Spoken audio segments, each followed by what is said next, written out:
As an executive coach, one of the first things I introduce my clients to is the concept of the 4 main types of internal blockers. They are represented by the acronym FAIL, F-A-I-L, which stands for fear, assumptions, interpretations, and limiting beliefs. In this first of a 4-part series, I'm going to discuss the F in FAIL, fear. We're going to talk about really what it is, and then a couple of simple things you can do to overcome it in the moment. When that internal blocker is present, our energy constantly is dipping, or we get stuck in this negative energy pattern, and we're not going to have the creative energy to be the very best we can be. So what we want to do is to overcome it. So keep watching. I'm going to teach you about fear and how you can overcome it in the moment. Hi, my name is Shawn Sommerkamp, and this is Motivationeer Christian Coaching.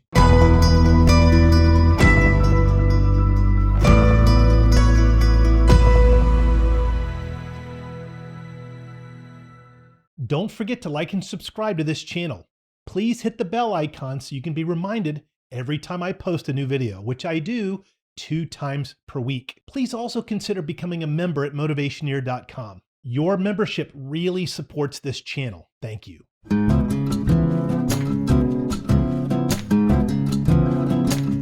Okay, the F in the acronym FAIL, which represents the 4 types of internal blockers, is fear. Usually when I ask people what I mean by fear, they talk about things that might immediately make them afraid, but that's not really what we're talking about. As an internal blocker, fear represents your deepest insecurities. I know for me, for a very long time, that insecurity was a fear of being discovered as a fraud. I used to think that the fear is what came first, and then it made me start to think negatively. I've learned, and what I now pass on to you, is that what happens is the negative thinking first. Then it creates the fearful response. And once fear is present, our energy just tanks. We don't really even feel like doing anything, certainly not excelling in our career.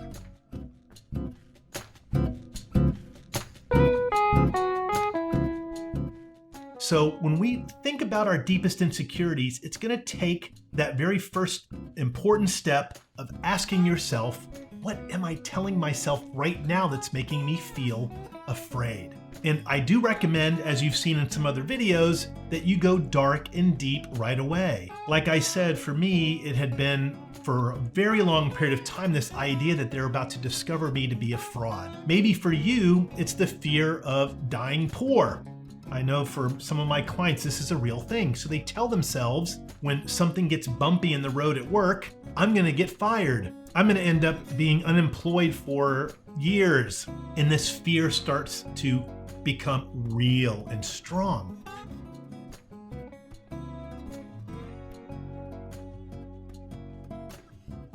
What we want to do in that moment is, after discovering that it is fear and exactly the thoughts that we're telling ourselves, we want to stop right there and surrender it to God and remind ourselves of who we are. This represents our core values.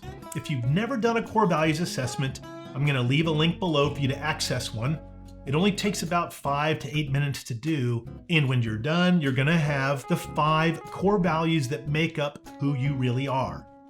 In the face of that fear, once you've identified what it is you're telling yourself, which is not true, by the way, you can then pronounce who you really are in the eyes of God by stating out loud your 5 core values. The way I do it, and it works really well for me, is once I've identified that negative thinking process, I say, wait a minute, God, you made me to be a man of fun, emotional health, spirituality, leadership, and truth. That's who you made me to be. And in that moment, when I focus on the truth of who God made me to be, I shift my thinking away from the fearful thought. And that feeling of fear immediately goes away.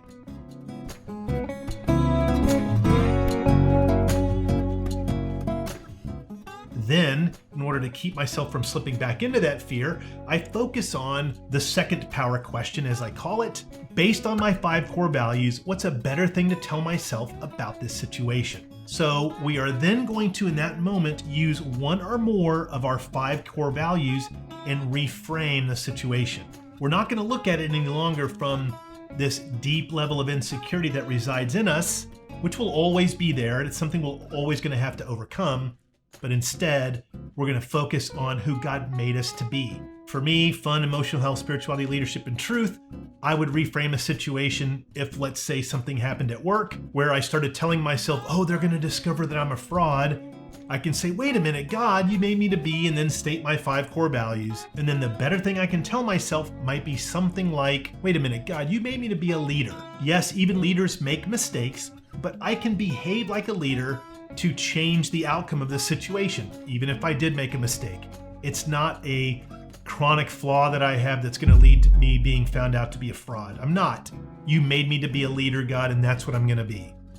And in that moment, that internal blocker will go away and it will be replaced with a high level of energy and a hopeful outcome, certainly focused on God, so we can be the best we can be. In the next 3 videos, I'm going to discuss assumptions, interpretations, and limiting beliefs, so be on the lookout for them. Thanks for watching. Please like and subscribe for 2 new videos each week. Tell me in the comments below about your career situation, and I'll make a video for you with a shout out. You can also become a member at Motivationeer.com. Your career is not just a way to make a living, it's a way to transform the world.